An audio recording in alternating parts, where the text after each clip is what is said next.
जय श्री राधे राधे दोस्तों, आप सभी का आपके अपने YouTube चैनल अध्यात्म भक्ति में बहुत बहुत स्वागत है। आइए आज आप सब सुनेंगे आमल की एकादशी, रंग भरी एकादशी, द्वादशी पारण के दिन तुलसी माता की कथा। जो भी भक्त सच्ची श्रद्धा के साथ, नियम और निष्ठा के साथ भगवान विष्णु का पूजन करते हैं, भगवान शालिग्राम का पूजन करते हैं, माता तुलसी का पूजन करते हैं, एकादशी का व्रत करते हैं, इससे भगवान श्री हरि विष्णु अति प्रसन्न होते हैं और अपनी कृपा प्रदान करते हैं। एकादशी का व्रत सभी प्रकार के पापों को नष्ट करने वाला होता है।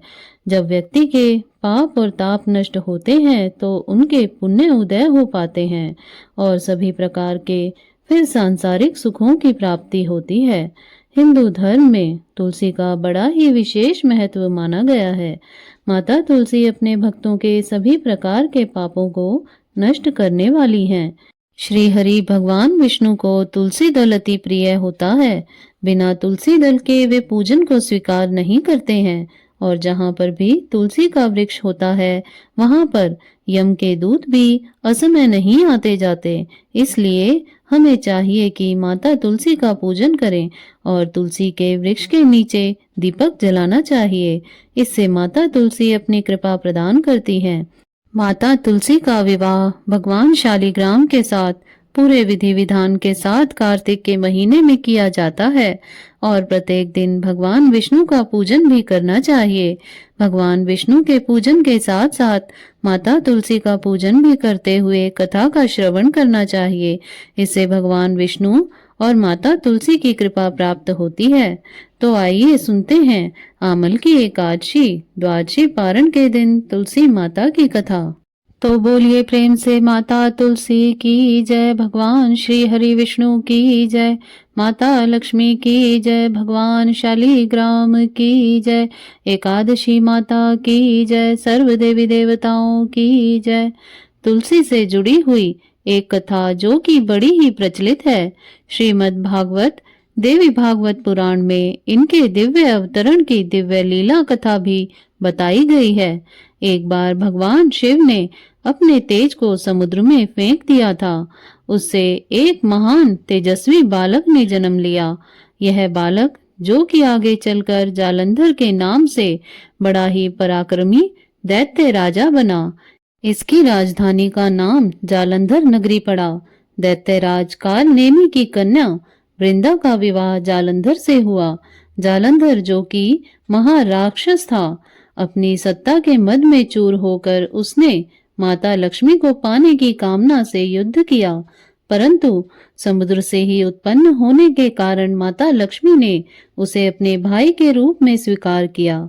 वहां से फिर पराजित होकर वह माता पार्वती को पाने की लालसा से कैलाश पर्वत पर पहुंच गया। भगवान देवादिदेव शिव का ही रूप धारण कर वह माता पार्वती के समीप गया, परंतु माता ने अपने योग बल से उसे तुरंत ही पहचान लिया तथा वहां से अंतर ध्यान हो गई। पार्वती ने क्रुद्ध होकर सारा वृतांत भगवान विष्णु को सुनाया। जालंधर की पत्नी वृंदा अत्यंत ही पतिव्रता स्त्री थी। उसी के पतिव्रत धर्म की शक्ति से जालंधर ना तो मारा जा सकता था और ना ही पराजित होता था। इसलिए जालंधर का नाश करने के लिए वृंदा के पतिव्रत धर्म को भंग करना बहुत जरूरी था। इसी कारण भगवान विष्णु ऋषि का वेश धारण कर वन में पहुंचे। वहां वृंदा अकेली ही भ्रमण कर रही थी, वहां पर घूम रही थी। भगवान के साथ दो मायावी राक्षस भी वहां पर घूम रहे थे।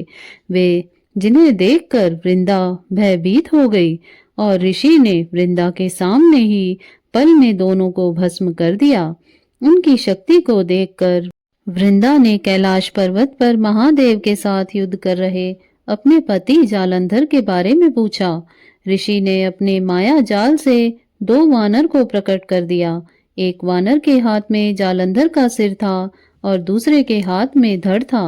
अपने पति की यह दशा को देखकर वह मूर्छित होकर गिर पड़ी। होश में आने पर उन्होंने ऋषि रूपी भगवान से विनती की कि वह उसके पति को जीवित करे। भगवान ने अपनी माया से पुनः जालंधर का सिर धड़ से जोड़ दिया, परंतु स्वयं भी वह उसी शरीर में प्रवेश कर गए। वृंदा को इस छल का जरा भी पता ना चल पाया। जालंधर बने भगवान के साथ वृंदा पतिव्रता सा व्यवहार करने लगी, जिससे उसका सतीत्व भंग हो गया। ऐसा होते ही वृंदा का पति जालंधर, जो कि भगवान शिव से युद्ध कर रहा था, वह युद्ध में हार गया और मारा गया। इस सारी लीला का जब वृंदा को पता चला तो वह क्रुद्ध होकर भगवान विष्णु को शिला होने का श्राप देकर था वह स्वयं भी सती हो गई। जब वृंदा की भस्म वहां पर तुलसी का पौधा बनकर उगी, तब भगवान विष्णु ने वृंदा से कहा कि हे वृंदा, तुम अपने सतीत्व के कारण मुझे लक्ष्मी से भी अधिक प्रिय हो गई हो। अब तुम तुलसी के रूप में सदा ही मेरे साथ रहोगी। जो मनुष्य मेरे शालिग्राम रूप के साथ तुलसी का विवाह करेगा, पूजा करेगा, उसे इस लोक और परलोक में विपुल यश की प्राप्ति होगी। जिस घर में तुलसी होती है, वहां पर यम के दूत भी असमय नहीं आ जा सकते। गंगा व नर्मदा के जल में स्नान तथा तुलसी का पूजन बराबर माना जाता है। चाहे मनुष्य कितना भी पापी क्यों न हो, मृत्यु के समय जिसके प्राण मंजरी रहित तुलसी और गंगा जल मुख में रखकर निकल जाते हैं, वह पापों से मुक्त होकर वैकुंठ धाम को प्राप्त होता है।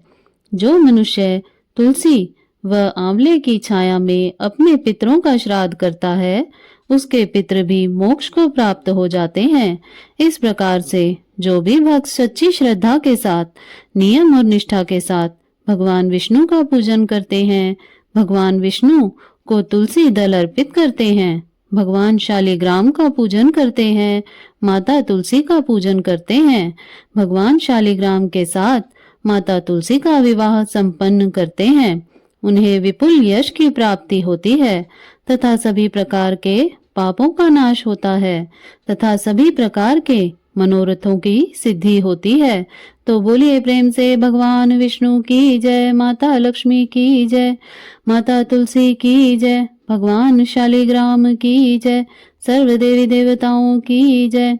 इसी प्रकार से जो भी भक्त सच्ची श्रद्धा के साथ, नियम और निष्ठा के साथ भगवान का पूजन करते हैं, भगवान शालिग्राम का पूजन करते हैं, तुलसी माता का पूजन करते हैं, उनके सभी प्रकार के दुख और कष्ट दूर हो जाते हैं तथा भगवान विष्णु की कृपा से, माता तुलसी, माता लक्ष्मी की कृपा से व्यक्ति के सभी प्रकार के पाप और ताप नष्ट हो जाते हैं तथा सुख और समृद्धि की प्राप्ति होती है। तो आशा करती हूँ आपको यह जानकारी अच्छी लगी होगी। ऐसे ही ज्ञानवर्धक जानकारियाँ प्राप्त करते रहने के लिए, व्रत पूजा आदि के बारे में जानने के लिए, यदि आप चैनल पर पहली बार आए हैं तो चैनल को सब्सक्राइब कर लें, ताकि आने वाली वीडियो की नोटिफिकेशन आपको समय से मिलती रहे। वीडियो को लाइक करें, शेयर करें। सुखी रहें, स्वस्थ रहें। जय श्री राधे राधे। धन्यवाद।